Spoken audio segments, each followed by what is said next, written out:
ଆଜିର ଭିଡ଼ିଓରେ ସୁଭଦ୍ରା ଯୋଜନାର ଫର୍ମ କିପରି ପୂରଣ ହେବ ତାହା ଦେଖିବା। ପ୍ରଥମେ ଆମର ସମ୍ପୂର୍ଣ୍ଣ ଏହି ଫର୍ମଟି ଆଧାର ଅନୁଯାୟୀ ଫିଲ୍ଅପ୍ ହେବା ଦରକାର। ଆଧାର ଅନୁଯାୟୀ ଆପଣଙ୍କ ନାମ ଲେଖିବେ। ମୁଁ ଗୋଟେ ସାମ୍ପୁଲଟେ ଲେଖୁଛି।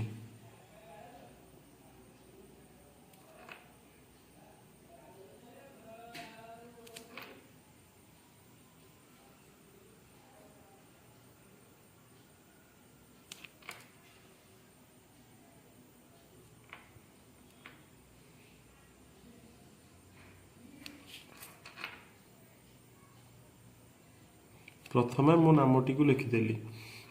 ଏହାପରେ ଆଧାର ନମ୍ବର, ଆଧାରରେ ଯେଉଁ ନମ୍ବରଟି ସେହି ନମ୍ବରଟି ଲେଖିବେ।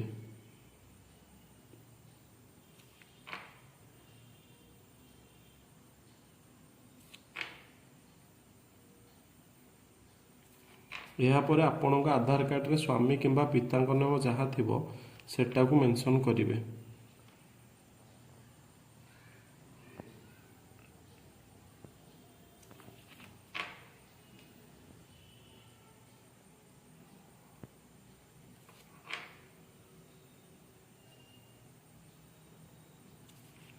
ଏହାପରେ ଆଧାର କାର୍ଡ଼ ଅନୁଯାୟୀ ଜନ୍ମ ତାରିଖ ଲେଖିବେ।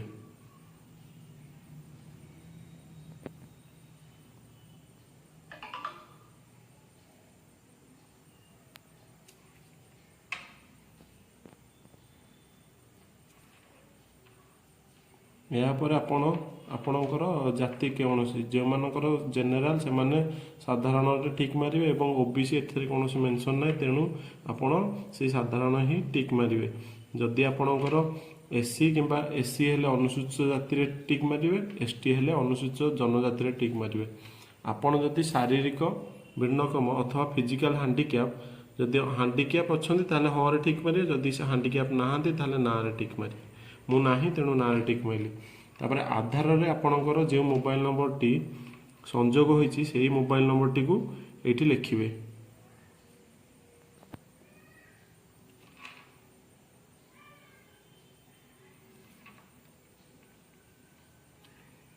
ଏବଂ ଏଠି ବିକଳ୍ପ ମୋବାଇଲ ନମ୍ବର ଅର୍ଥାৎ ଆପଣଙ୍କ ପାଖରେ ଯେଉଁ ଅନ୍ୟ ଯେକୌଣସି ନମ୍ବର ଅଛି ଏଠି ଦେବେ। ଏଇଟା ଆପଣଙ୍କ ଇଚ୍ଛା ଅନୁଯାୟୀ ଆପଣ ଏଇଟା ଭରିବେ। ଆପଣଙ୍କର ଯେଉଁ ବିକଳ୍ପ ମୋବାଇଲ ନମ୍ବର ଏଠି ତାପରେ ଜିଲ୍ଲା ଭରିବେ। ଆପଣଙ୍କ ଯେଉଁ ଜିଲ୍ଲାରୁ ଅଛନ୍ତି ସେଇ ଜିଲ୍ଲାଟା ନା ଏଠି ଭରିବେ। ଏହାପରେ ଆପଣଙ୍କର ଗ୍ରାମାଞ୍ଚଳରେ ହେଇଥିଲେ ଗ୍ରାମାଞ୍ଚଳରେ ଦେବେ, ସହରାଞ୍ଚଳ ହେଇଥିଲେ ସହରାଞ୍ଚଳରେ ଦେବେ। ମୁଁ ଦୁଇଟି ଯାକ ଫିଲ୍ଅପ୍ କରିଦେଉଛି। ଯଦି ଗ୍ରାମାଞ୍ଚଳରେ ହେଇଥିବେ, ମୁଁ ଏକ୍ଜାମ୍ପଲ୍ ଦେଉଛି, ଗ୍ରାମାଞ୍ଚଳର ଗ୍ରାମର ନାମ ହେଉଛି ପାଟପୁର, ଗ୍ରାମ ପଞ୍ଚାୟତ ହେଉଛି ଗୋପାଳପୁର, ବ୍ଲକ ହେଉଛି ଡମପଡ଼ା। ସେହିପରି ଏକ ଏକ୍ଜାମ୍ପଲ୍ ଦେଉଛି ସହରାଞ୍ଚଳର, ୱାର୍ଡ଼ ନମ୍ବର ହେଉଛି 8। ଅର୍ବାନ ଲୋକାଲ ବଡ଼ିରେ ଲେଖା ହେବ। ଆପଣ ଯଦି ଏନ୍ଏସିରେ ବାସ କରୁଛନ୍ତି ଏନ୍ଏସି, ଆଉ ଯେଉଁମାନେ ମ୍ୟୁନିସିପାଲିଟିରେ ବାସ କରୁଛନ୍ତି ସେମାନେ ଲେଖିବେ ମ୍ୟୁନିସିପାଲିଟି କିମ୍ବା ମ୍ୟୁନିସିପାଲିଟି କର୍ପୋରେସନ୍। ଆମର ଏନ୍ଏସି, ତେଣୁ ମୁଁ ଏଠି ଏନ୍ଏସି ମେନସନ୍ କରୁଛି। Notified area council. ଏହାପରେ ସହର, କେଉଁ ସହର, ଯେଉଁ ଏନ୍ଏସି ସେଇ ନେମ୍ଟି ଲେଖିବେ। ମୁଁ ବାଙ୍କିରେ ବାସ କରେ ତେଣୁ ବାଙ୍କି ଏନ୍ଏସି। ଏହାପରେ ରହିଲା ଆମର ଆଧାର ସକ୍ଷମ ବ୍ୟାଙ୍କ ଖାତା। ଆପଣଙ୍କର ଯେଉଁ ବ୍ୟାଙ୍କ ସହିତ ଆଧାର ଲିଙ୍କ ହେଇଥିବ ସେଇ ବ୍ୟାଙ୍କଟିର ନାମ ଦେବା ଦରକାର। ଏହା ସହିତ ମୋବାଇଲ ନମ୍ବର ମଧ୍ୟ ସେହି ଯେଉଁଠି ଆଧାର କାର୍ଡ଼ ସହିତ ସଂଯୋଗ ହୋଇଥିବ ତାହା ବ୍ୟାଙ୍କ ଖାତା ସହିତ ସଂଯୋଗ ହୋଇଥିବା ଦରକାର। ମୁଁ ହେଉଛି ଷ୍ଟେଟ୍ ବ୍ୟାଙ୍କ, ତେଣୁ ମୁଁ ଏଠି ଲେଖିଲି ଷ୍ଟେଟ୍ ବ୍ୟାଙ୍କ ଅଫ୍ ଇଣ୍ଡିଆ।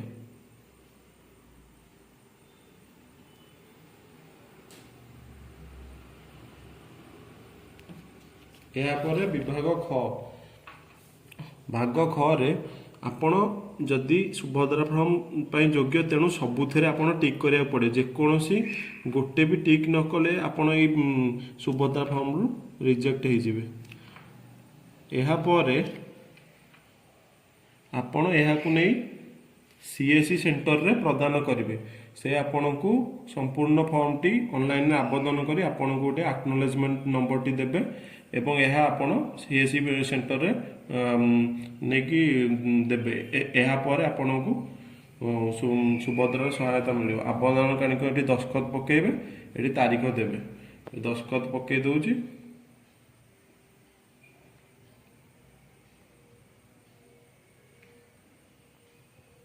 ଏ ତାରିଖ ପକେଇଲି।